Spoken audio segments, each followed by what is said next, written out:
Good evening, everybody, and welcome to the Spin It Social Hour. How is everyone tonight? Wow, I am excited. Tonight is our first time moving to prime time on Thursday at 9 p.m. Eastern Time, every other Thursday. I am honored to be here tonight to bring on another great photographer.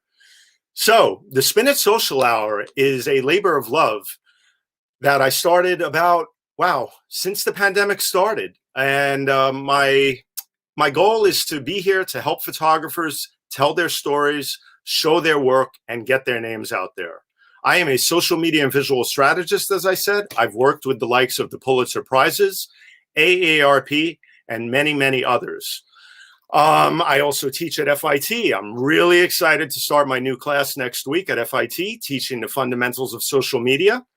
I know I'm going to have a great class. And wow, with everything going on in social media these days, especially what the buildup has been to 2021, have a lot of wisdom to impart to them, and it's going to be a great year. So, but tonight we are here to talk about Richard Bernabe. I learned about Richard a while ago. I've been a big fan and everything. To bring him on and show his work is just a thrill. So I'm going to give him the buildup that he deserves right now. And here we go. Photography was and is simply an extension of my love and passion for nature and wild places. That's all it is. I was doing lots of hiking, backpacking, and fly fishing trips when I got started, and I was carrying a camera with me to document it all. After a while, the desire to return with better pictures became a thrill, and I began to study how to improve with each and every trip, says Richard Bernabe, the renowned nature, wildlife, and travel photographer and author. His passion for adventure has been the driving force behind his quest to capture the character and moods of the world's most amazing places, from Africa to the Amazon, as well as countless places in between. Richard was named one of the top 30 influential photographers on the web by the Huffington Post and included in the 20 photographers changing the world through social media by Influence Digest. With 11 books and more than 1 million social media followers, as well as being a contributing editor of Popular Photography, Richard lectures frequently on all matters of photography, adventure travel, and the natural world. Richard adds, "I can honestly say that my proudest achievement as a professional outdoor and nature photographer is the fact that I've never photographed a wedding, someone's baby, or anything else that I wasn't personally interested in. I told a friend when I quit the corporate world in 2003 that if he ever got word of me shooting a wedding, he could assume that things were going badly." Folks, I have to tell you, these are the photos I needed this week, and I know they were the photos that you needed too. It's an absolute pleasure to be here and to bring on the great Richard Bernabe. Richard, how are you? Well, that was quite the buildup. Thank you. It's good to be here. Oh, it's a pleasure, man. It is, one of the things I love to do is to be able to put together those opening slideshows and go through, edit all of the work, which I did for years as a former photo editor at the New York Times. And it brought me back to my roots, as usual. We've had a few weeks off. Edward's here. Good evening, Edward. And Janet's here. Love the white horses and the ponies. We're getting a lot of people chiming in. Andrew Kavanaugh's here. 3 great Facebook groups on photography and social media. But Richard, thank you for being here. And Sure. so tell me, what have you been doing to keep busy lately? Well, I'm not going to lie. It's been a difficult 9, 10, 11 months. I know. With somebody who travels, it not only was a setback for my business, but it was part of my lifestyle. It was something I was always on the move and exploring new places, and suddenly all that came to an end almost a year ago. I think it was January of last year. I was in Iceland, and then I went to London, spent some time with my daughter, and then up to Norway. And then as I was coming back from Norway, this would have been about mid-February, going through Heathrow. It was a ghost town, and I knew something was definitely up. It wasn't just a virus that was going to be a short time thing. It was going to be serious, and here we are. But yeah, I know, man. Doing some writing and and some travel here in the U.S. and some big road trips, but I haven't got on a plane and flown out of the country since that February. Yeah, I know. I mean, it's been hard on everybody, and I started to show off a beat because I want to make this. We're all breathing easier today. I don't even need to go there, but we're all breathing easier. So, we're hoping that we'll get these vaccines rolled out, and we're hoping that we'll be able to travel again. But for tonight, we're going to live the world through your eyes, man. And wow, that is exciting because to me, you're one of the top photographers out there. And when I look at your photos, it brings that whole feeling of wanderlust, and the desire to travel with that passion and purpose that you have. So, I'm going to get right to it here with some of the questions because we have a lot to cover. And one of the things I want to ask you is, what is the one place that that you haven't been to that you would love to visit, and why? Yeah, I've got this list of places, and it changes, but the South Georgia Island has always been it's an island way down in the southern Atlantic Ocean with mountains and sea of penguins. And I had an opportunity to go last year, but the trip was canceled. I'll have another trip later this year. Hopefully everything goes well. That was always been near my top as a wildlife landscape, just a very remote place. It feels remote. It's got that feeling of being kind of lost in the southern Atlantic. And another place has been Russia, would have been the Kamchatka Peninsula. And for those of you who love the outdoors and love wild places, all I can say is bears, volcanoes, and there's nothing else to say. That's pretty good. I mean, bears and volcanoes. I could. Bears and volcanoes. What else do you need? What else do you need? I mean, No. you get the action, and you get the beauty of lava and everything else. So, I have to tell you, man, putting together the next slideshow that we're going to go through of your work was just as big of a treat, of course. And I had to start off with this beauty, and I'm just going to let you tell the story here, Richard. Okay, well, it's not an original concept. For those who know a little bit about travel photography, it's in China. It's on the I think it's the Li River, and this is an old gentleman who's been doing this a long time. It's they use the cormorants that you see perched on the bow of his little raft. There's an art to it where there's a string tied to its neck, and the cormorants dive and catch fish, and then they come back up, and then the fisherman takes the fish out of its mouth. Cruel, but it's an ancient craft in a way that they would fish. This is not an actual cormorant fisherman, but he was there early in the morning. It was a kind of overcast day, so we got those moody blues of twilight, and then the lanterns kind of lighting him up there. But it's a well-known place for this type of image, and I want to do something a little bit different with the lighting, but I'm pretty happy with the way it turned out. Yeah, that lighting looks good to me, man. The early bird, the early bird gets it, right? So it's just gorgeous. But let's roll through some of these. Take us on a trip through your eyes, man. Okay.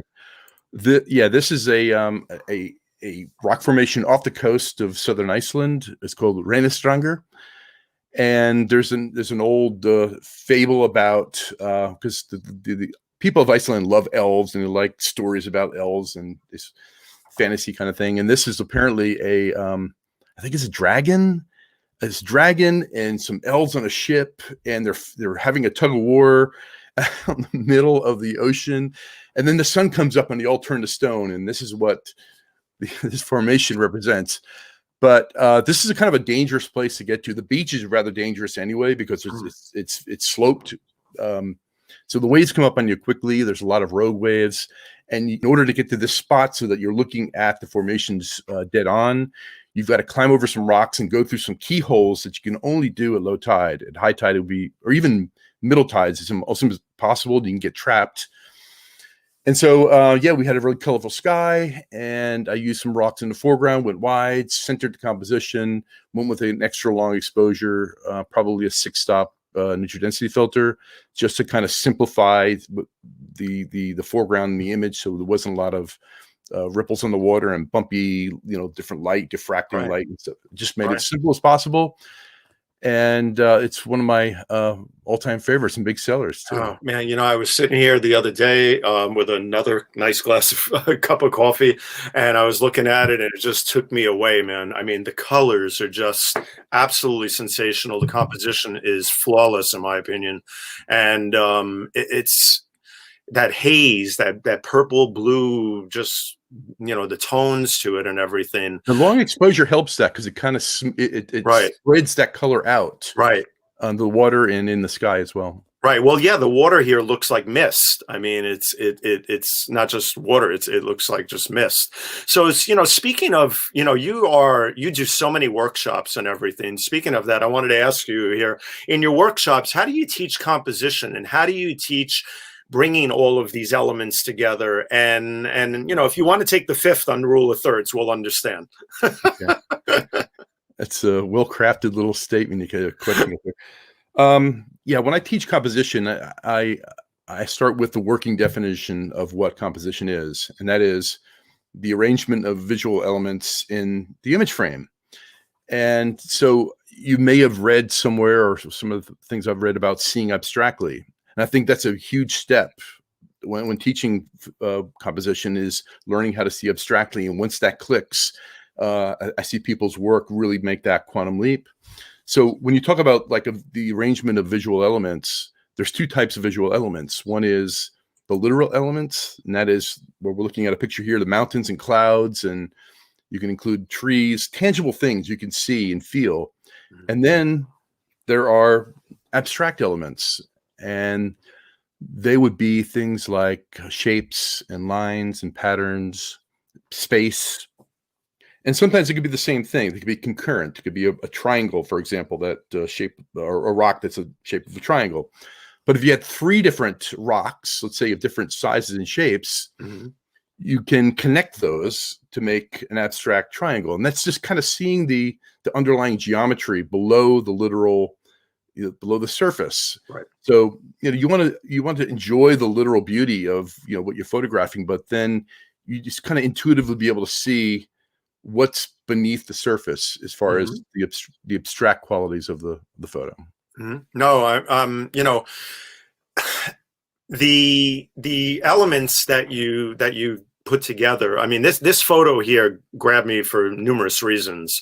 If I am correct, it was in Namibia, correct? Yeah, it's a abandoned diamond mine. The diamond mining was very big in South Africa and Namibia both, and this was a community that built up around a mine in the earlier part of the 20th century. And they built houses, they had a hospital, they had a school.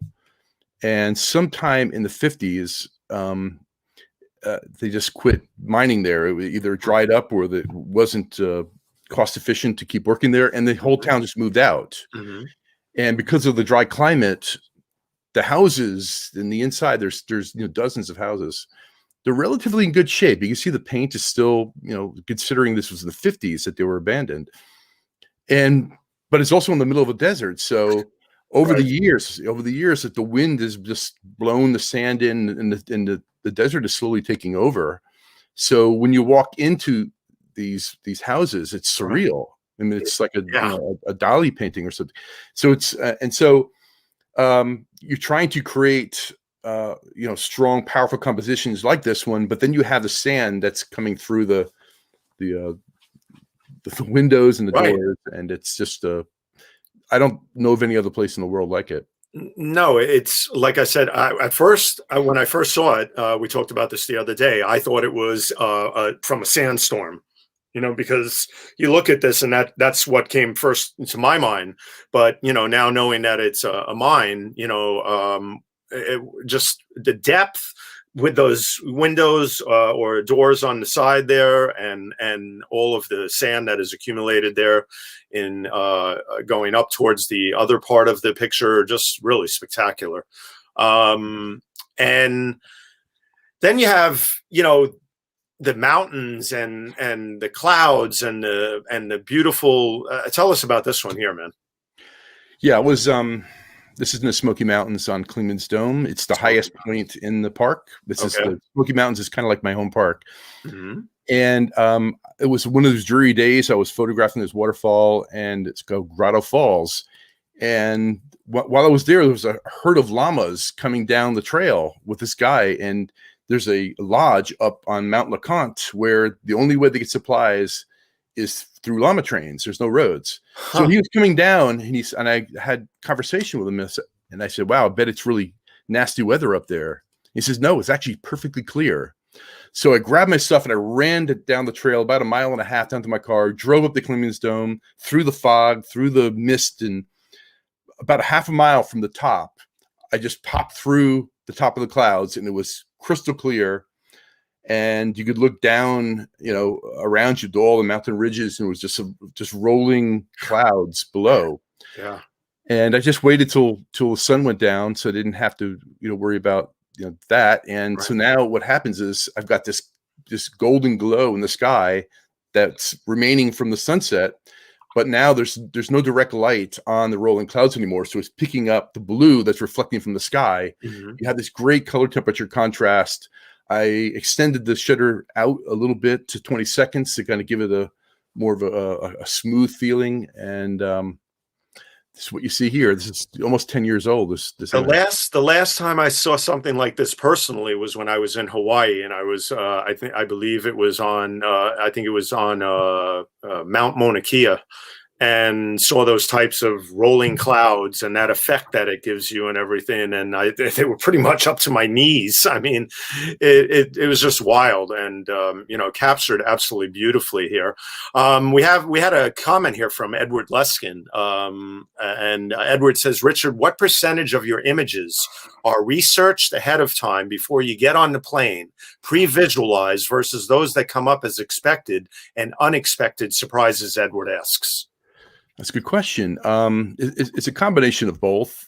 If I'm traveling to a place I've never been before, I do just really basic research, so I know my way around. I may hire a guide to take me some places, but I purposely don't want to get on, say, Google Images and start looking at what other photographers have done, because it's going to influence me. Even if I don't want to allow myself to be influenced, it's going to be subconscious. I want the greatest tool I have as an artist, as a photographer, is my emotional reaction to a place when I see it for the first time.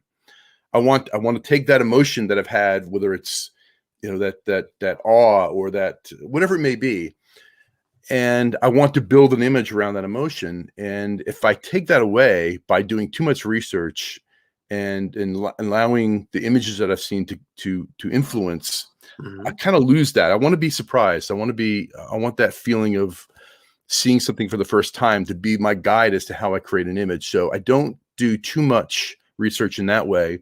But there are places, particularly close to home, places I've been to many, many times, that are really good images, but the conditions just aren't right yet. It could be, that I didn't have the right sky, or the direction of the light, the season. Maybe I'm waiting for the right fall color to shoot it, or the right water levels. Many different. It's already pre-visualized. It's already here in my head. I just have to go back with the right conditions. So it's a combination of the two things. Right. No, and Janet asks here. Janet's another very supportive viewer. Can you talk a bit about your camera gear, lenses, and bodies, or other use most? Thanks. Okay. Hi, Janet. I use Canon gear. Right now, when the pandemic hit, I figured it was a good time to go ahead and maybe switch out from DLSRs to mirrorless, which I did. So right now, my primary body is the R5, and backup is just the R. And I've pretty much sold all my DLSRs at this point. And lenses, I have, dozens of lenses. A lot of them just sit here in my office, or I don't use. But when I travel, it's from the widest angle thing. I have 11 to 24, all the way up to 600. Right. Well, shooting wide was something I learned a long time ago from two great photographers that I worked with at the New York Times for years. One was Angel Franco, and the other one was the legendary Dith Pran. And Dith and both Angel one day looked at me and they said to me, "Hey, kid, ditch the long lens and go wide. Learn with wide first." Yeah, and it's something you have to learn how to use it, because your initial impulse is, because it's wide, you want to capture as much as you can. And once you learn how to use it and the law of diminishing scale to create that depth, it's a powerful tool, no doubt. Right. No, absolutely. It really is. So Damon, Damon Brown's here. Wonderful. Damon does a lot of work with Inc. magazine and many other publications. He's a great writer. Richard, asking as a fellow independent creator, do you focus more on photo bureaus or independent sales? And how has the evolution of photo bureaus over the years changed your business? Great question. Okay.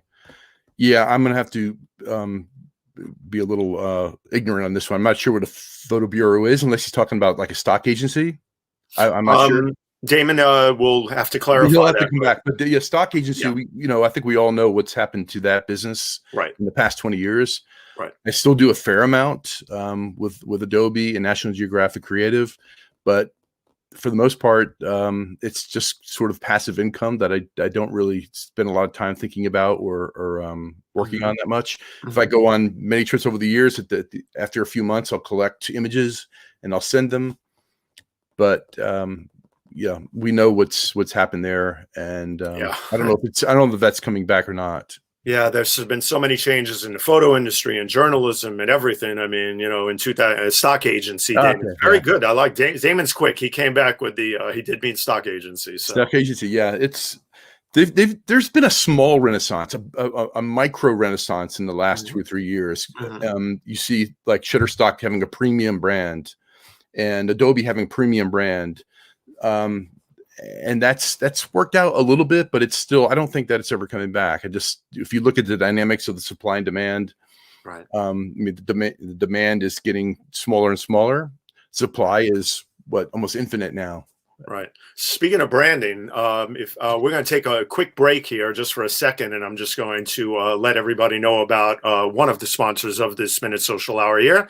So let's let everybody know about the wonderful platform I use called StreamYard.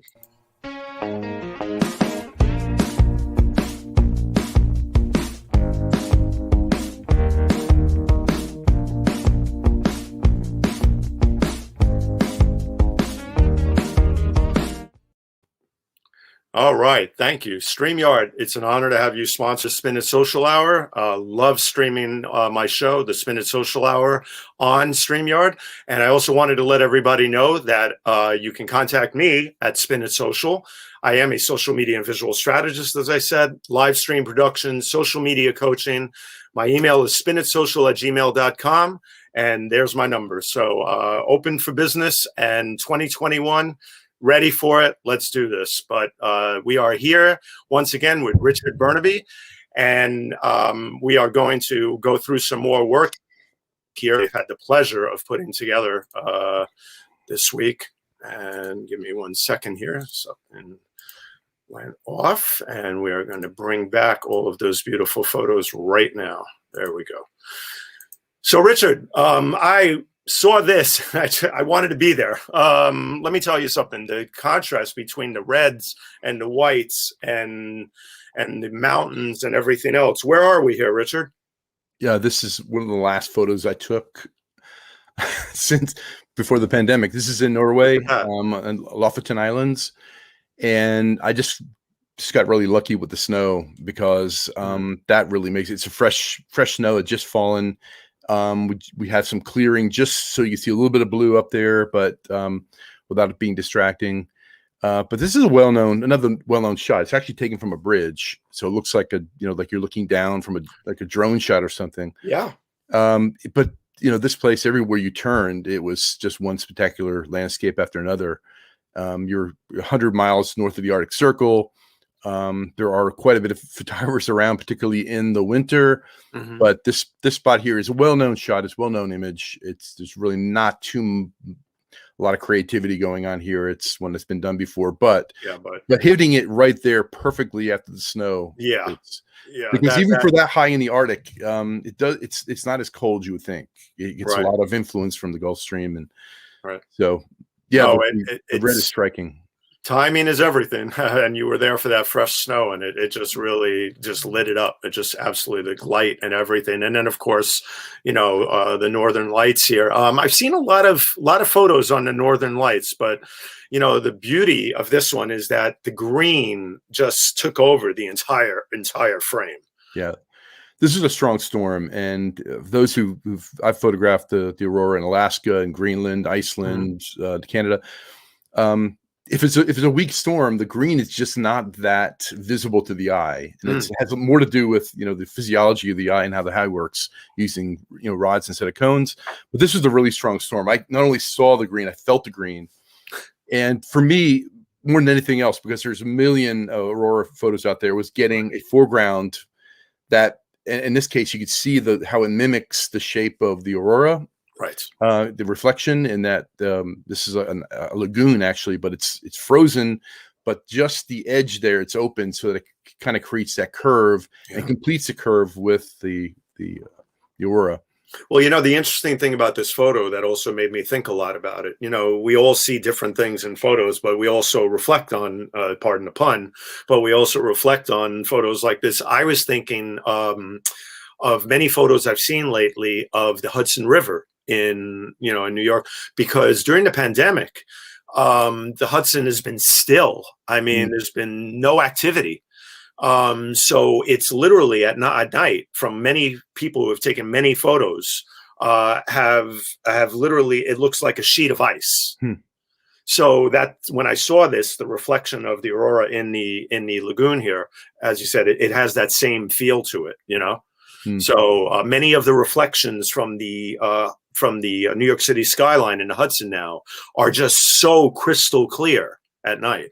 Yeah. So anyway, that's what it made me think of. But then you go to the another pun here, but the polar opposite of that to one of the humongous icebergs, with a huge sheet of ice falling down here. Where are we here, Richard?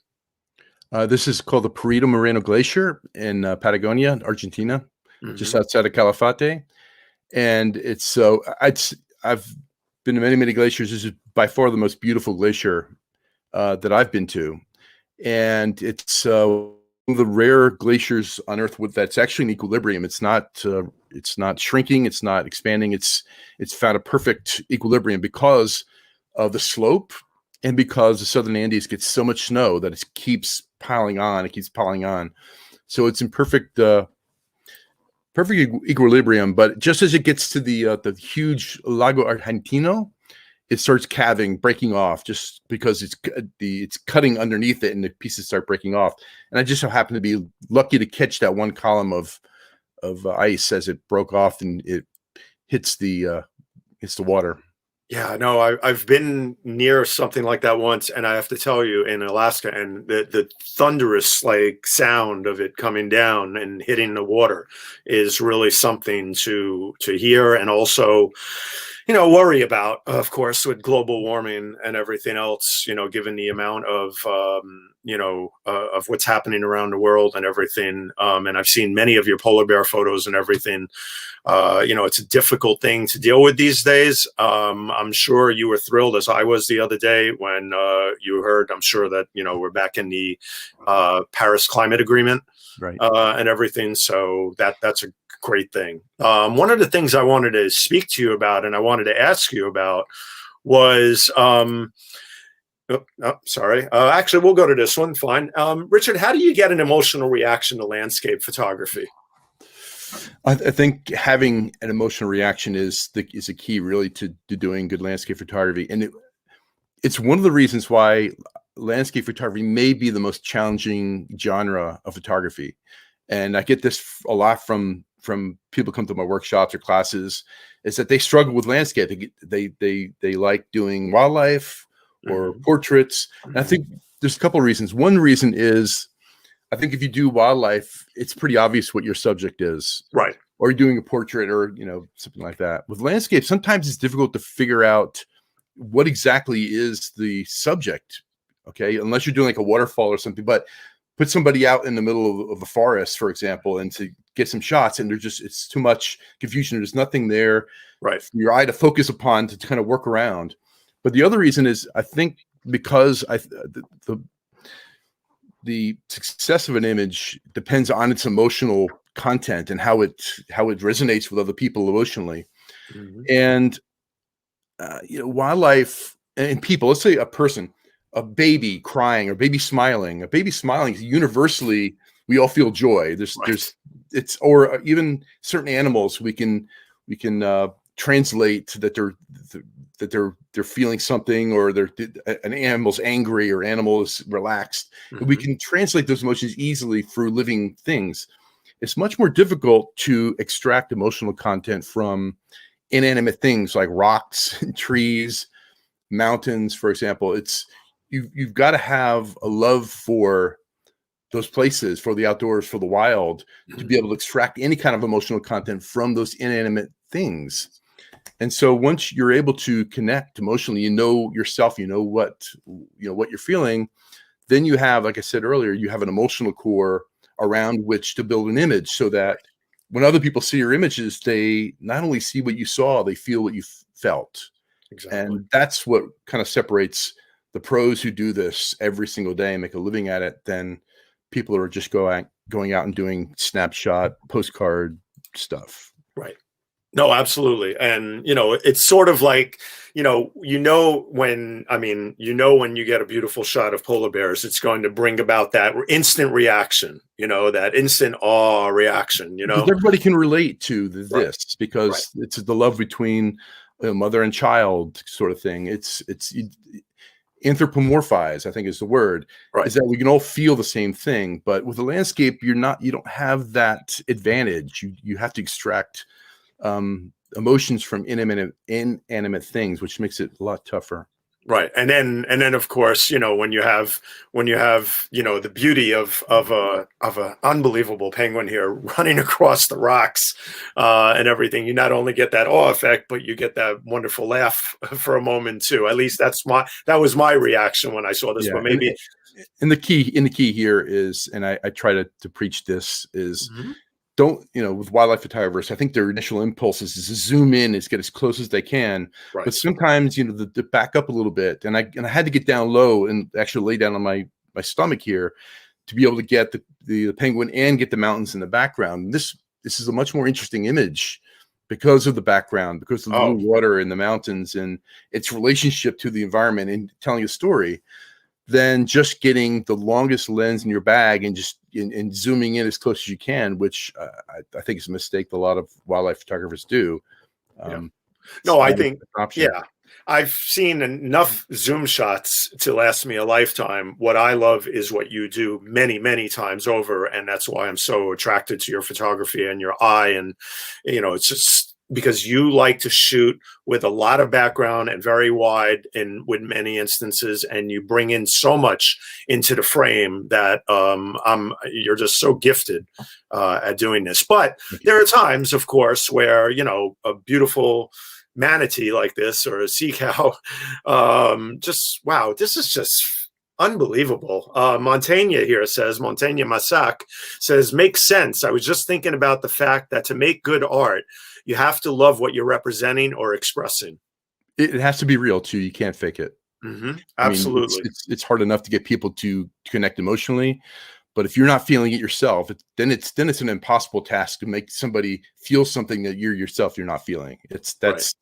That's a bridge too far. Well, that's one of the things I wanted to get to next with you, because I know I've read your stories, I've read what you're about and everything, and I'm in that zone too of passion and purpose in life, and to me, everything's about passion and purpose in life. So, what are your thoughts about passion and purpose in life? Because I know you've written about this. Well, I mean, try to live life without either one of them, and it's rather empty.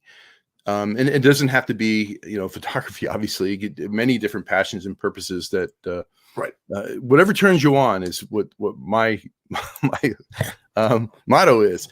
It just so happened that when it was in a different lifetime ago.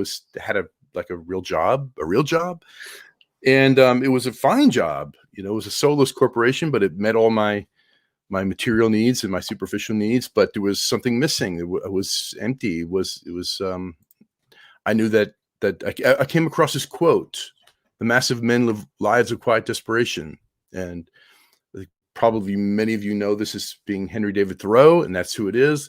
At the time, I didn't know who it was or where it came from or what the context was, but I knew what quiet desperation was, and I knew I didn't want to be one of those men that were mentioned in the quote. So Yeah. that kind of hit me, and I knew that I had to do something, and that put things into motion to eventually plan for my liberation, my Independence Day. I like that. That is well put. Thank you for saying that. That really is a great way of putting it. Your liberation and Independence Day. Edward's back with another great one. Edward's got a million of them. This reminds me of the stories you hear from Native Americans over the ages, the connection to the land, things of flesh and blood, and those of rock, water, etc. The idea of connection, but also of the spirit of the landscape itself and our connection to it. Richard, your work reaches us in this way on many levels. You got a big fan there. Can I say something? Yeah. Because this is my passion here, but I don't in the intro you mentioned something, the quote I made about my proudest achievement being that I'd never photographed a wedding. I'm not in any way dissing wedding photographers. Oh no. It's just that is not my passion. That is not, somebody's wedding. Sometimes it's an obligation, you have to go, but somebody's wedding that's a stranger would be the last place that I would want to be. I wouldn't want to be there. And it would probably show in my work, even though I have probably technical skills to photograph a wedding. It's that passion would be missing, because I can go back and look at images I've taken 8-10 years ago. And I've done this now during the pandemic. I'm going back over old images. Right. And I can look at a folder of a day shoot and know what kind of mood I was in. I can feel like, I don't remember actually doing these photos, but I know that I was having a bad day just by these photos, or I know I was having a good day. It shows in the work. And those who could do wedding photography, great. I admire the hell out of you. It's not for me. And oh no, absolutely. I avoid those things I'm sticking with the things that turn me on. And that's where that passion comes from. And I need that in my work. 100%, man. And like you said, and I'm fully with you on that one, on anything like that. Everybody should do their thing. But that's kind of a throwaway line with me about the wedding thing. And it's kind of funny, but it's true. Right. No, listen, I did a wedding once years ago when I used to document the NYPD. One of the cops that I used to photograph in one of the units in the 6th precinct asked me to photograph his wedding. And I did. And it was the last time I ever photographed a wedding because it just wasn't for me. It just wasn't for me. But some wedding photographers do amazing work out there with documentary style and other things. Yeah. Yep. Damon's here. Absolutely, Richard. As you mature, you can recognize your love in the work, and hopefully you get closer to that zone of genius as you further in your career. All right, Damon, I'm going to steal that zone of genius from you. Yes. Well, Damon's an excellent writer. You have to Google him, and I'll put you in touch with him, actually. Damon's big in social media. I met him through my colleague, Sri Srinivasan. Great writer, great inspirational guy. Does a lot of work on careers and other things, too. So speaking of purpose and passion, wow, Machu Picchu, the alpaca, everything is in this photo. Talk to us about this beautiful image here, Richard. Okay, well, it's obviously a very iconic scene, right? And I spent several days at Aguas Caliente, just being a tourist and walking around and doing my shoots and all that. And it inevitably rained every single day. My last morning, I went up and it was foggy, and you can see it was low ceiling. And these llamas are just walking around. I mean, they're everywhere. So this is not as unique as you might think it is. But when I saw that, I kind of just lined everything up and kind of scurried up the hill and got behind it. And he just stood there like he was admiring the scene too. Pure luck. But it's not as lucky as you would think, because they are just kind of roaming around the terraces and all that. Well, I just absolutely gorgeous. I've always wanted to go to Machu Picchu, hopefully one day. But then, then we have these amazing shots with light and the time of day, of course, is always essential. But wow, these elephants, especially the babies walking with the bigger elephants, the mom and dad, possibly. Where are we here, Richard? This is also Namibia, and right at sunset, a group of probably 40 elephants walked out in front of this waterhole you see here, and the light was just. These elephants, as they're walking, Namibia is a very dry country, so they're kicking up all this dust. You can see the dust. Right. Of course, Right. when you have low-angled sunlight backlit with dust, and then you get this kind of light, it just catches that light. And so they're walking by. I'm looking. It's just a lot of stuff going on. I'm trying to find a simple composition in there, and I wrote about this a couple of years ago when I was doing like a year in review. I don't remember taking this photo because it was just things happening quickly, and I'm shooting, and I'm trying to find something that kind of stands out. But later that evening, I'm kind of going through my photos, and there this was, and I was like, wow, I don't remember this happening. So that was a nice surprise. Is that rare with you, that you can't remember where when you've taken something? Because I know myself, I can remember almost, not every moment, but a majority of them. I can remember most. It's that this particular event was so fast, and if you shoot wildlife, normally you're just firing off a lot of shots. So I remember the elephants coming in. I remember trying to really struggling to find something to pull everything together. I don't remember that particular frame and specifically, but all right, I'll take it. Well, I know this is I've seen reactions to this photo on social media and other things. This is a big people love this photo. I love it. I love all your photos, but this is special, man, because the natural beauty of these two incredible beasts, with all of the mist and the perfect amount of snow and trees in the background, just makes for the most incredible composition here, and it has all the elements. Yeah, it's Yellowstone in winter. And Yellowstone's a cold place. I mean, you talk about going to Iceland or Norway in winter, that's nothing. Yellowstone in winter is 10 times colder. And so you have all these geothermal features. And of course, you have steam in this just really cold weather. So you have these great atmospherics. And the bison, they're cold too. They're seeking out some of the warmth of the hot, right? The steam and so out of a series of images, this was my favorite because of exactly what you mentioned. If you imagine this photo being nothing but steam in the background, it's not nearly as interesting as having that jagged line near the top that reveals some of the trees and the snow in that in the background. So. No, absolutely. I'm all about lines and angles. Everybody who knows me, all of my photos, everything I do, lines and angles. I'm a nut about them, and I think they're so important. And you obviously captured them beautifully. But then, we get to a moment like this, and it really the sterile, I don't want to say sterile, but the void in the background here is actually what really makes this photo to me, with this beautiful, is this a grizzly? No. Is this a grizzly? It's a brown bear. Brown bear. Which is basically a grizzly. But they call the grizzlies that work the coasts and feed on salmon, they call them Alaskan brown bears. And this is another good example of that anthropomorphizing, putting our or projecting our, what we think they're thinking to an animal that probably is not thinking. He's not. So it looks like he's just sitting there patiently waiting for the election results, the pandemic to end. But he's just not doing anything. He just happens to be sitting there. But we're projecting our emotions on him. Aren't we? Yeah, we are.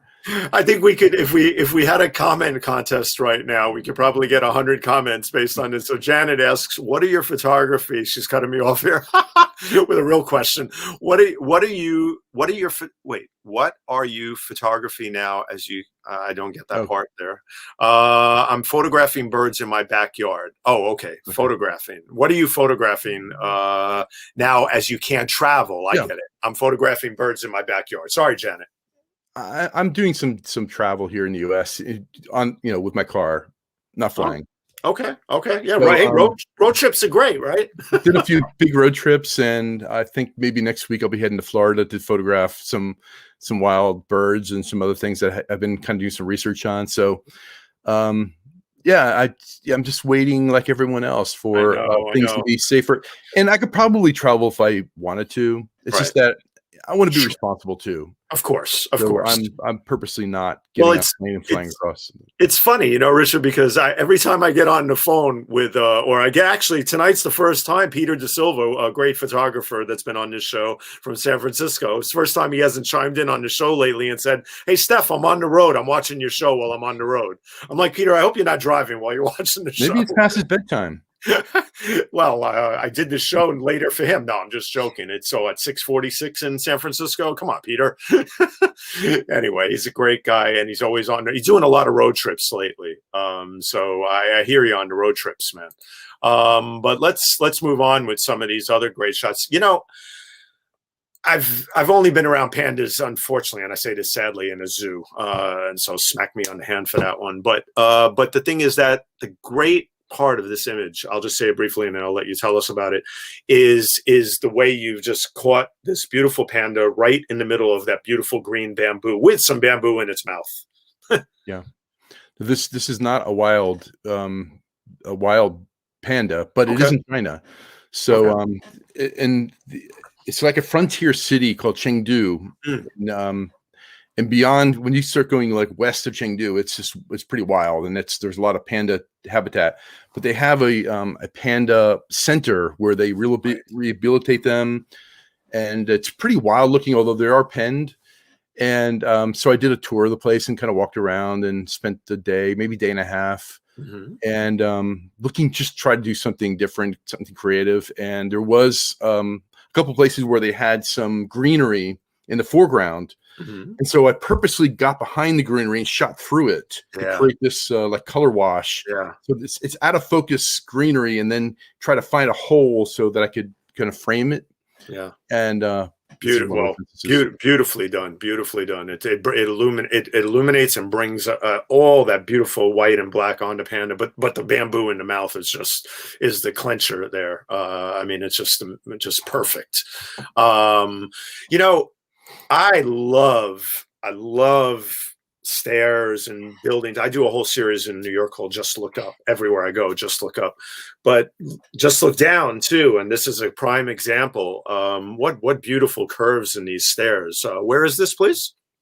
This is on the Outer Banks of North Carolina, up a lighthouse looking down. There's a spiral staircase to get to the top. And so it's all open from the inside. So then you could shoot downward. And I like the shapes, obviously, but there's also just some fantastic light. There's you can see an artificial light at the bottom that's giving us that warm glow. Then you have the blue coming in through a window up above me that kind of threw this really nice blue cast on the bricks. Oh, it's lighthouses are amazing. I've seen so many lighthouses, but I wish I had spent more time in some of them. They're a real treat to photograph, aren't they? I couldn't remember the name, but it just came to me. It's a Kurtuk lighthouse. Okay. Whoa, that's a big question there. Let's see. Lotte Bhutan asks or says, talking about passion and purpose, how much of your portfolio is prearranged, set up, fixer guide, and ad hoc on the fly? As hosts in Bhutan, he's from Bhutan. Welcome. We occasionally struggle with that since there are photographers who demand everything be set up ahead of time. It is a fine line having to financially reward the subject as much as I wish to discourage and keep things authentic and not have to create that unhealthy expectation by the locals. Thank you. Yeah, I totally understand. I don't like setting up images, which is why I mentioned that very first image you showed about the fisherman in China with the cormorant fisherman is close to a setup as I would have in my portfolio. Right. And when people travel to Bhutan, they've spent a lot of money to go there. They've spent a lot of time to go there. And I think a lot of them want some sort of guarantee that there's going to be success. That's not my style. Yeah, no, definitely not. But wonderful. I love that we have such an international crowd. I mean, coming to us from Bhutan and everywhere else. Some of our viewers are probably going to get used to the time adjustment that we've moved from Saturdays at 10 a.m. to Thursdays at 9 p.m. Eastern. But here we are. So I want to frame this and I want to put it right on my wall, because all I need to do is sit back and look at this and just be absolutely mesmerized by the colors. Talk to us about this one, Richard. Yeah, this is kind of semi-abstract, although there's enough literal there going that people can figure out what it is. Right. But it's a lava lake inside a volcano in the People's Republic of Congo, Democratic Mm-hmm. Republic of Congo. Mm-hmm. And it's become a dangerous place. The Virunga National Park. I think it's been closed for a while because of some murders and some it's been some unsettled. But anyway, it's about a 6-hour hike to the top of the volcano, the rim.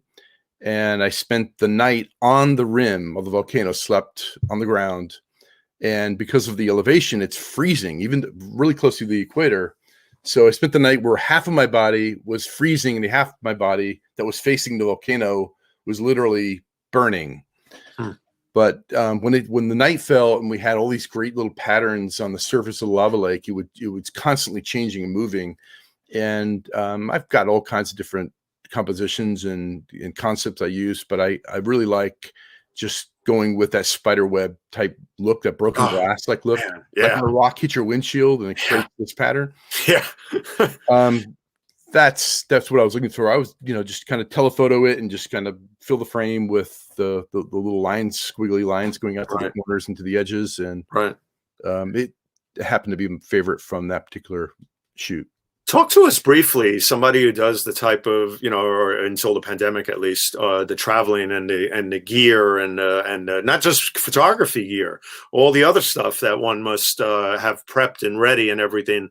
On average, when you used to, be out traveling across the world doing some of these things, what is the amount of prep time and gear and other things that you have to put together for some, going on these big exotic trips? It varies from trip to trip. I try to anticipate, obviously the kind of clothing I'm going to need, the kind of gear I'm going to need, the type of lenses I'm going to need. This was particularly challenging because I had just done a workshop in Iceland in January. So I had, warm clothes, and I flew from there to Amsterdam, and then Amsterdam to Rwanda. And from Rwanda, spent time with the gorillas in Volcanoes National Park, and then went over the border into the Congo and did this. So you had a lot of different, weather, obviously, from tropical weather to cold weather, and vice versa. But this is a challenge. But it's just a lot of it is just common sense. The hardest part is learning how to pack this, so I'm not carrying 5 or 6 bags with me everywhere I go. Right, absolutely. And the abstract nature, and the beauty that you capture in so many of these pictures, including this, are peaceful, they're soothing to the soul, as I would say, and they belong on any wall, on any gallery. One of the reasons, that I started this show was to make sure to bring photographers on, such as yourself, because I don't care what level you're at. This pandemic has affected all of us business-wise, all of us with our livelihoods, and it is an absolute pleasure to put your work out there. And everybody should take a look at it and know that you still will be doing workshops in the near future. And other things. Why don't you talk to us a little about that, Richard, about some of your workshops? I'm going to put up a part of your website here. It's okay. I've been doing teaching. I find teaching to be very rewarding. So I've done some teaching now for close to 20 years, in the things that I care about and things that I'm passionate about. Recently, I've turned most of my workshop business over to Munch Workshops, which is one of the largest photography travel companies in the world, to kind of handle all the logistics and I just kind of show up and do the teaching and so it's hopefully we're looking at the second half of this year, things maybe getting back to normal. A lot of the trips have been canceled last year and the first part of this year. We're kind of waiting to hear about some of the others, but it looks like Alaska in July is a go. Mhm. It looks like some of the ones in September, like you see here, Morocco, Mongolia, look like they're going to be go also. Wow, But a lot of Mongolia. uncertainty. Yeah, I've a friend of mine and a former guest on the show, Susan Portnoy, has been on the show, and she's been to Mongolia, and wow, the photos out of Mongolia just are jaw dropping. They really are. So, in terms of the workshops and everything, you mentioned the company that you work with. Is it Munch? You said Munch, yeah. Munch. Yes, I just wanted to get the pronunciation correctly and everything. So people can go to your website. They can check out. They can check out the workshops, the availability, the dates that are still temporary, right? Because of the nature of things. We're pretty optimistic about the second half of this year. Good. But you can go to my website. The ones that I'm doing, Mhm. there are a little write up about them, and then a link to the Munch workshops where you'll get more information about registering. Right, that's right. When you click on the link and you go there to learn more, it will take Some take of them, people. yeah. Some of them. This one I'm actually doing myself. Okay. It's a holdover from last year, which was canceled, so we just pushed it forward a year. But a lot of these other, like Antarctica, for example, that's going to be with Munch. Right. Two of them in the Antarctica That's later right. this year. Here we go. I just wanted to highlight them since they are, the company that you work with and everything. The Falklands, South Georgia, Antarctica. 6 spots left, folks.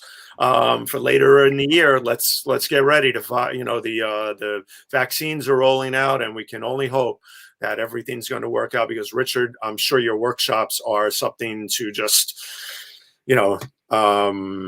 to live for. And I wanted to make sure that we shared that with everybody. Thank you. Oh, no problem at all. So let me get back here and let me close that out. And I've lost the tab here. Excuse me for 1 second. So I know what happened because I was doing that and I was showing there. Here we go. So let's get back to the other tab here with these other images.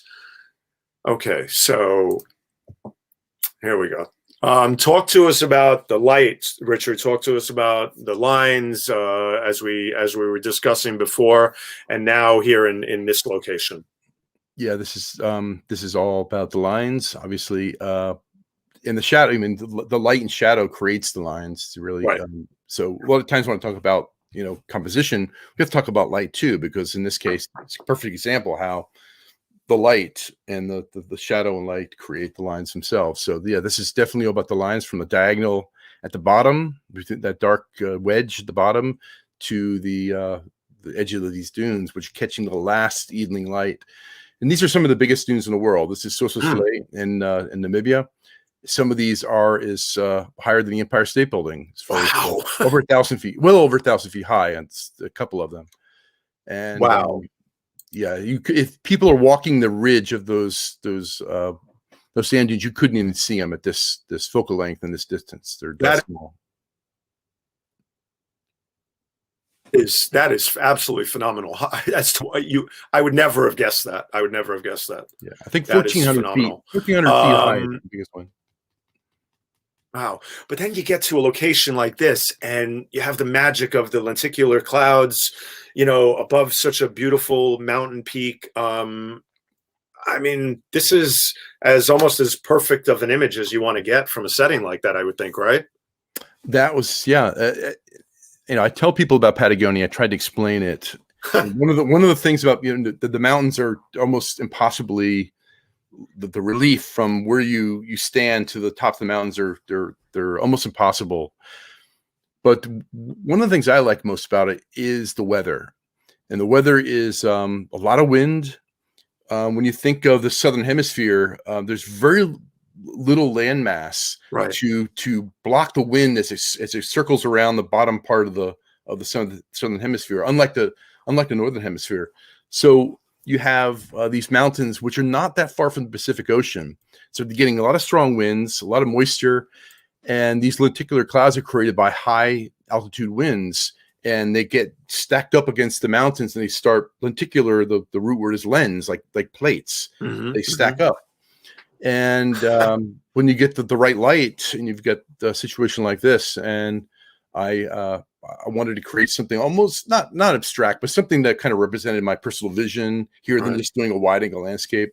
Right. And so we have got that perfectly like pyramid shaped mountain, and then the stacks of lenticular on top of them. They're getting that alpenglow first thing in the morning. It's man, you know, you get that picture, and then you sit back and I don't even smoke, but you almost want to.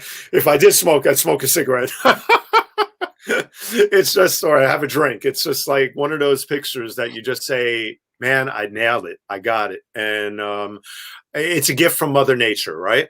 It's a gift from Mother Nature. I couldn't have done it without Mother Nature. That's true. No, I always say every great nature shot that I've gotten, it's a gift from Mother Nature, because without her, it would not happen. You know, I've seen volcanic, you know, black sand from volcanic activity and in Hawaii and everything, but the special part about this is the mix between the snow and the background there. Those three peaks from the the Rock Island Formation back there is what does it for me in this picture. Talk to us about this, Richard. So that is actually the same formations that I talked about earlier, that Stranger, right? Except that they were taken from that point, shooting the other way at the sunrise. So this is a different location or different angle, but looking at the same formation there. Mm-hmm. And we had some snow, and it covered the beach, except for it didn't go down as far as the high tide mark. So we got this perfect black sand curve that the eye naturally wants to follow, and leads you out to the resting point, which would be the formations, or the Stranger formations. And then from the bottom corner here, we've got more diagonal lines coming up from the left corner. So everything kind of pulls you in from both corners at the bottom. Diagonal line coming from the left, the big diagonal line coming from the right, and just pulling your eye upwards and around that curve, and it leads you to the sea stacks. Yeah, and it's also the little split between each layer of snow there that's on the beach, and then the volcanic, the sand there, the black sand, right in the middle of each of it. It's just the beautiful breakup of everything, but yet it all comes together beautifully, I hope it does. Oh, no, it does. It does, man. It does. So, and then we have your version of a Monet here, I see. Well, that was definitely the inspiration, was Monet, in his water lily type paintings. And this is in Acadia National Park in Maine. Mm-hmm. And there's a backed up beaver pond where the beaver dammed it, and we had some still water, or I had some still water. I was by myself. And I was doing some shooting on somewhere else, and I drove by it, and there was this cloud up in the atmosphere. It was getting close to sunset that was reflecting this beautiful light in the water. And so it's kind of a distance. So I had to shoot at like a 300 or 350 millimeters. My only challenge was, because I'm not at a 90-degree angle to the surface of the water, is getting everything in focus, because it's kind of at an angle, right, with that long lens. Mm-hmm. So I shot it straight on like this, like f/16, something like that. And then I tried doing where I focused on near, and then the middle and the end. I was going to photo stack it. In the end, one image did it just fine. But the key was finding that balance of the blue on the top and the bottom, and then finding the right, filling the frame with the water lilies and the reeds, so that it just kind of balances out. Oh yeah, no, it's beautiful the way it just flows. The flow of this photo, with the colors, as you said, and the breakup of that beautiful color in the middle between the blues on the top and bottom. So well done. And getting mountains, you're in the mountains, you're all this amazing ice and rock formations and everything, but yet you get that moment where this comes about. Now, tell me, I'm looking at this, and maybe I need new glasses, but are there any climbers on that peak? No. Okay. Probably no one set foot on that ever. Okay. So Okay. this is we're going through a channel in Antarctica taken from a ship. Oh, okay. And so this is actually not a mountain you see there. That's kind of a large, like a shard of ice, of iceberg, Ah. and behind it you see the mountains, the great, the dark bands are actually Hmm. rock, and then you see the ice and snow between them.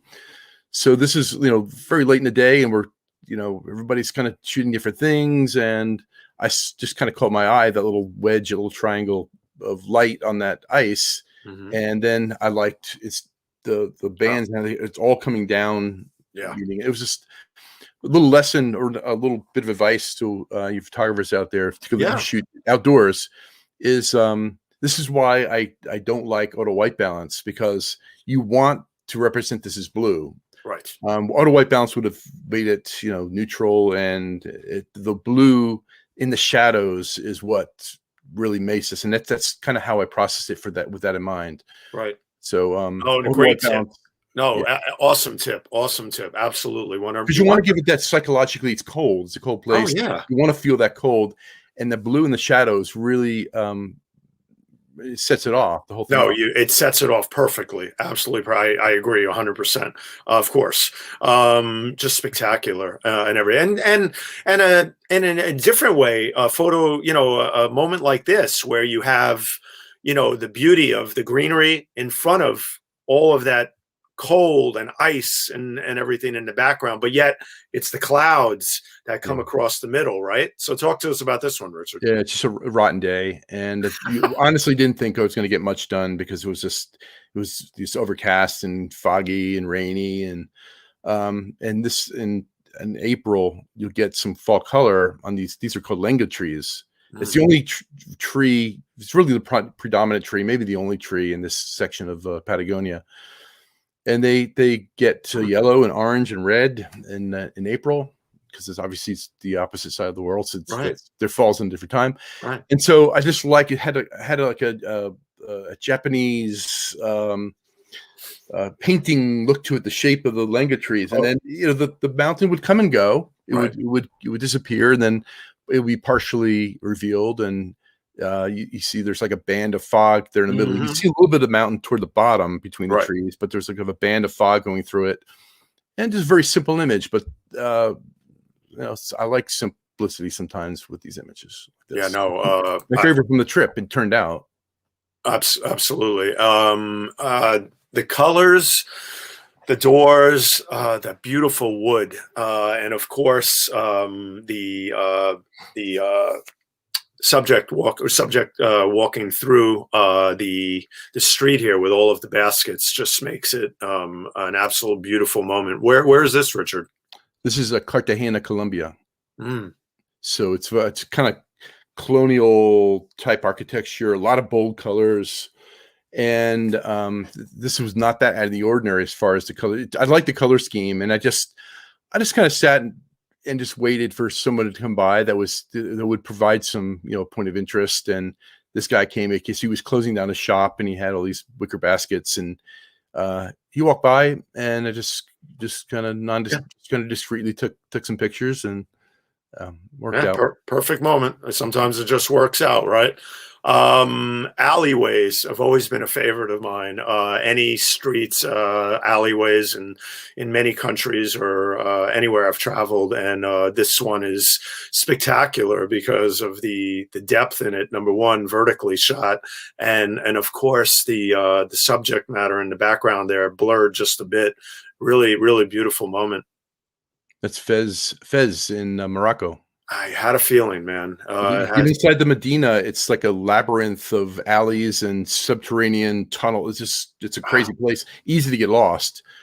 But this is almost like you're underground, and just the silhouette in the door and that little shaft of light coming down diagonally through the frame, just all worked out. No, it does. It does.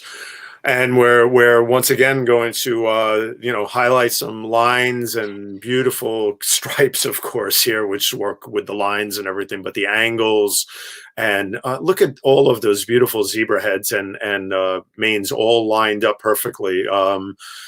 When you're out and about with wildlife in abundance like this in a group of zebras, I mean, what is it that you're first like attracted to, and what are you focused on the most? I think exactly what you see here is what I was attracted to. It's the diagonal lines, Mm-hmm. but created by the heads and the eyes, and then you have diagonal lines going up into the upper right corner. But it's a lot more difficult to shot than it probably looks, because they are they're animal prey, and they're very nervous, and so they're all approaching the waterhole at the same time. And when their head is down, they're very susceptible. Now there could be a lion hiding in the bushes just to our left, so they're very skittish, and to get all their heads down at one time was hard, because they would constantly look back up and look around, and then one would move up a little bit, and then the others would move up. So they were constantly breaking my little composition that I had in my mind that I wanted to capture. Right. And they would look up, and then somebody gets spooked, and they all jump, and they get out of the water completely, and then they slowly come back. And but getting all their heads down at the same time in that fashion, that's why there's that moment there where that one zebra in the background there has its eye just above the rest of them, and that's that moment that you're talking about, right? Where I wanted to fill the frame. I didn't want any of the landforms behind it or any of the dirt behind it. I wanted to fill the frame all with zebra, right? But obviously the lines are what makes it. But you can see it, that one kind of looking up in the back. But normally they get to the water like that, and one will push forward a little bit, 2 or 3 feet, and then another one will catch up. They have them all like that, all their heads down at once. Well, the one thing that I love about photos like this, most of all, is that the more you look at them, the more you find, of course. And now I'm looking even tighter, and I'm looking at that one below there that has its mouth behind the others, but yet in the water there. There's all these beautiful elements. That's why I miss going to galleries. I love looking at photos online, but I miss going to galleries and standing there like the, art lover that I am, to look at these photos and examine all the little different elements, So, and then you get to the wide open plains and wilderness there, and you get this beautiful moment. Talk to us about this one. Yeah, this is on the Serengeti Plains in Tanzania, and a lot of it is you just kind of prepare. Some of it's luck. But, and then having a good guide that will put you in that spot. You're back up. No, just another foot. No, back 2 up 3 feet. And then the giraffe moves, and no, up forward, another 4 feet.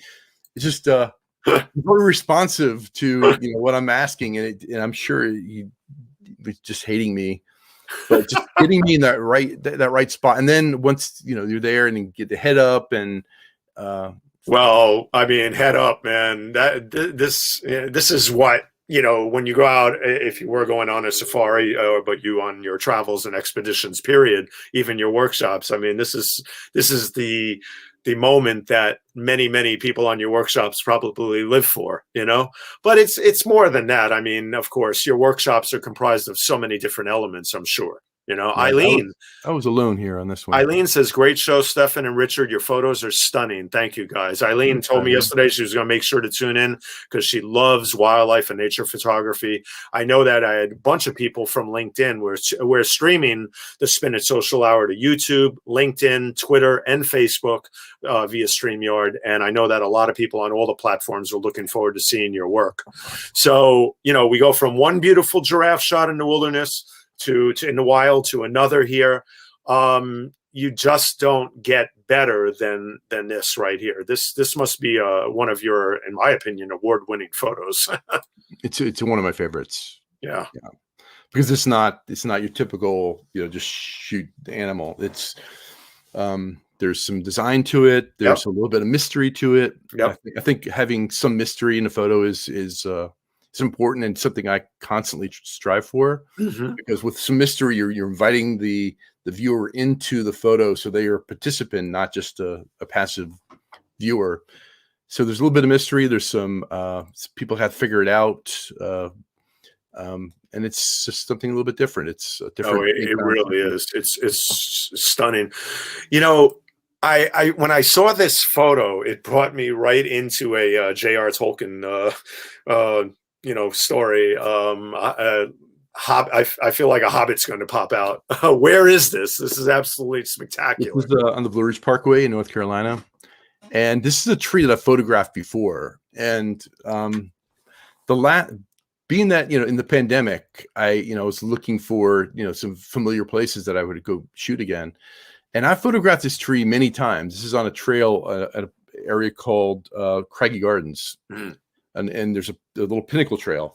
And they're right. This tree has kind of a Tolkien-esque look to it, but I never got it photographed. This is going back to what I was talking about before about pre-visualization and shooting things over and over again. Never got it with the fog. And I've always said I want to come back with the fog. And I'm traveling all the time. I don't have time to go up and shoot this. But on this particular day, I'm driving by and it was foggy, and I remembered that tree, and I went and photographed it. So you see the trail there on the right that kind of goes up through the tunnel and into the little tunnel of rhododendrons. Yeah, but the tree it's a fantastic tree. No, it is. It is. I love photographing trees. I love photographing trees, even that have been toppled over in storms and everything else. They're just works of art a lot of the time. I've never been to the Carolinas. Well, I've been to the Carolinas, but I haven't spent a lot of time there, and I hope to one day. But then you and I had a giggle over this one the other day, because I said to you, I was standing right there on those rocks about 2 years ago, and he says, "Well, you think you were, but you probably weren't." And you know what? You were right. I was in one spot, and you told me about it, and then tell us about where you were. Yeah, I knew exactly where you were, because it's a popular place, and it's hard to get photos without photographers in it. Right. This is a spot called Hunter Cove Beach. And it's very similar with the cobble rocks and in Acadia, right? In Acadia National Park in Maine. And so, this is, again, it's, I talk about, it's easy to get seduced by the literal beauty of places, but literal beauty is not going to carry many images, particularly when there's a million of them on Instagram and Flickr and Flickr PX. Right. But having the literal beauty is great, but you need that abstract quality. And this, obviously, you can see the lines that are created by the shoreline. It's a zigzag pattern. You see the line from the bottom left leading to the right, and then you got the edge of the shoreline that takes you back to the left again, and then back up to the right. So it's all about the look, being able to see abstractly, and the literal beauty is great, and that's gonna get people's attention. But in order to hold that image together, you need to be able to see the elements that are below the surface. Oh man, let me tell you something. I just want to just sit here and just look at this all night, man. It's just absolutely just the perfect moment. But I wanted to talk to you and touched on a point. We've got about maybe 10 minutes left, and I wanted to talk to you about the point about social media that you made, or you brought up social media for a brief second. I want to segue into that for a minute. How does a lot of photographers listen? I come from a photography background, 20 years at the New York Times, now 10 years plus as a social media and visual consultant. I've worked with the Pulitzers, et cetera, et cetera. But the thing that I wanted to talk to you about was, how does a photographer, many photographers aren't even on Twitter, or they don't really take to it that much. You have built a following of over 1 million followers on Twitter. Talk to us about that. That is, it's phenomenal. It's phenomenal. I think a lot of photographers are overlooking a great opportunity for one. I got on very early. I saw the value of social media, going back to, I think, 2006, 2007. Right. It's just really, things were changing in the photography world, and what a perfect way to be able to interact with people who like your work, directly. You mentioned the 30 photographer, whatever that 30 influential photographers, whatever. So, Twitter asked me to help consult them on making Twitter a more photography friendly place. Wow. More engagement. They saw, everybody's a photographer now because of cell phones and everything else. This is an opportunity that we're kind of overlooking. How can we make this more photographer friendly? And so we're one day we're on a conference call and we're talking, and they said, you do know that this is all about your audience. And I said, well, wait, I thought this is all about me, right? This is no. Study the responses you get. Mm-hmm. Says the next time you post an image, don't just like skim through the responses. Right. Don't just like them all or read them. Study the responses. Mm-hmm. So the next image, like 2 or 3 days later, I posted an image. I think it was in Tuscany in Italy or something like that. Clever composition. I posted it. 24 hours later, went back and looked at the responses, and 2/3 of them were typical responses. Great shot, loved the colors, great composition, or it sucked, or something like that. Oh, typical stuff. Brutal, man. But then I'd never noticed this before.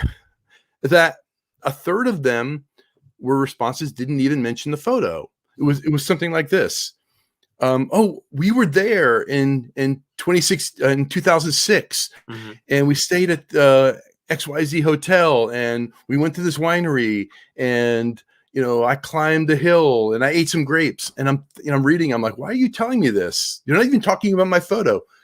They want to be able to connect with you. They do. like yes. this. And they said, yeah, that's about 1/3 of them. Ned didn't even mention my image. Mm-hmm. They wanted to tell a story about themselves. Right.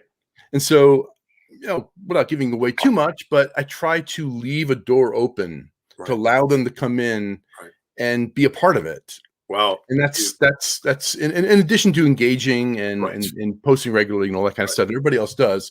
But try to, rather than just being like a viewer that's looking at your photos, and that's fine, invite them in, leave a door open so that they have an opportunity to come in and tell about their experiences in the same place. No, like I always teach my students at FIT and other places, you want to bring people in, you want to welcome them, you want to make them feel included in your world. And then the other part is that it's about storytelling, and your images are stunning, but people also want to hear the stories behind a lot of them. And that's one of the beautiful reasons I am honored, and I'm really thankful for you spending the past hour and 20 minutes with us.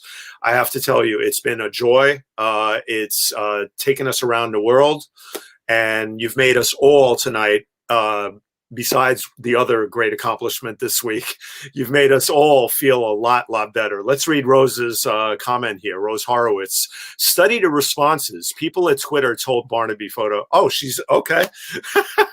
Rose is actually tweeting out for us tonight. Thank you, Rose. What a wonderful, she's actually putting out some of your information, live tweeting for us. She's a colleague of mine, just doing that out of the generosity of her heart, that she's a great woman. So thank you, Rose. Rose Horowitz 31 on Twitter, folks. Please follow her.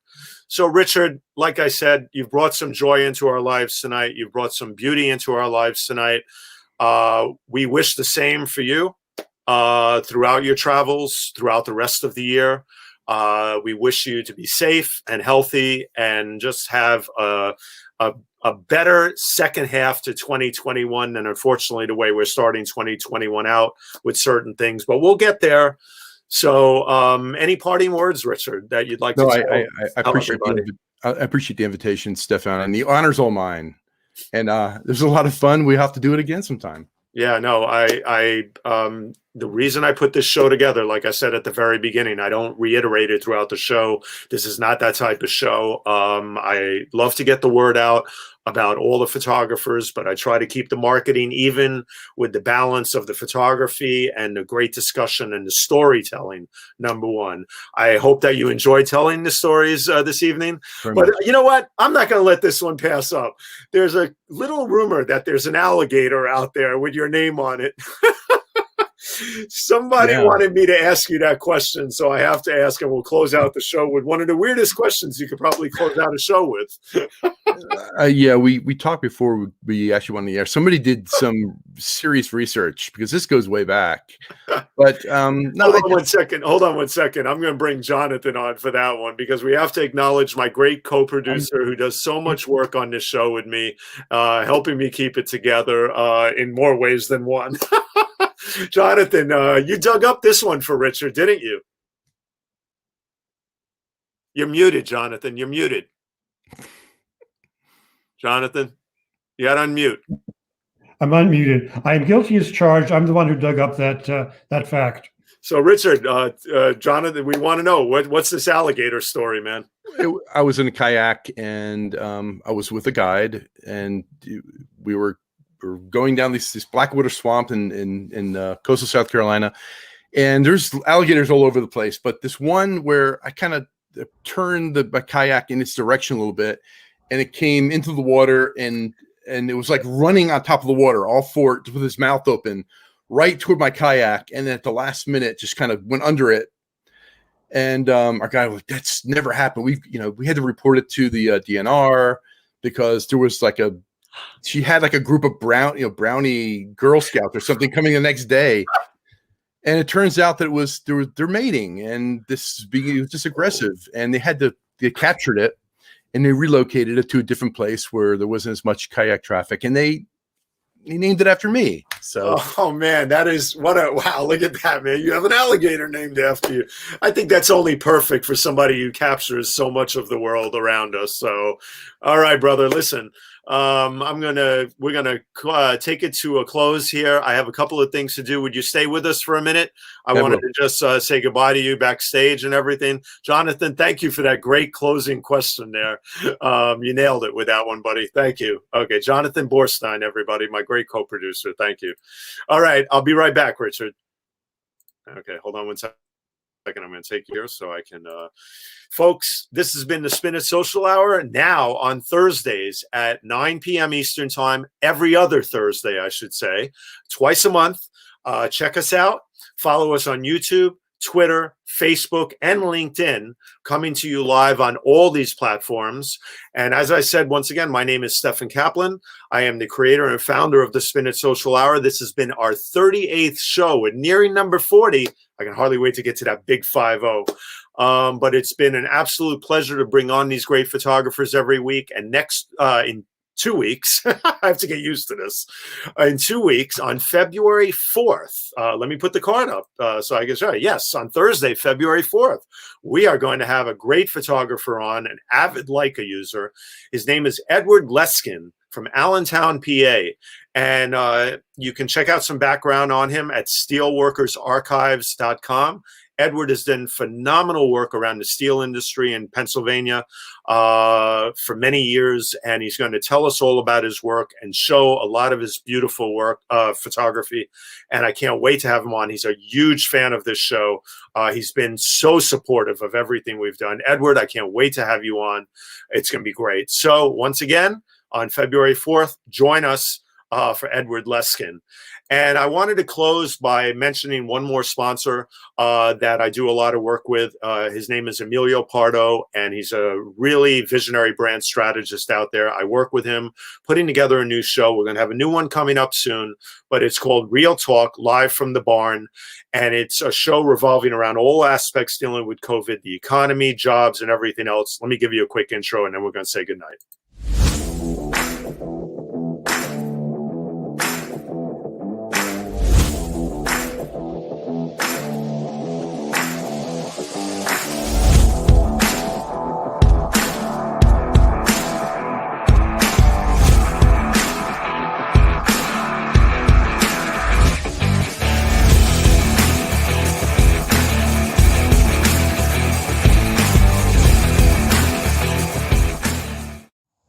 Hi there. Welcome to Real Talk Live at the Barn.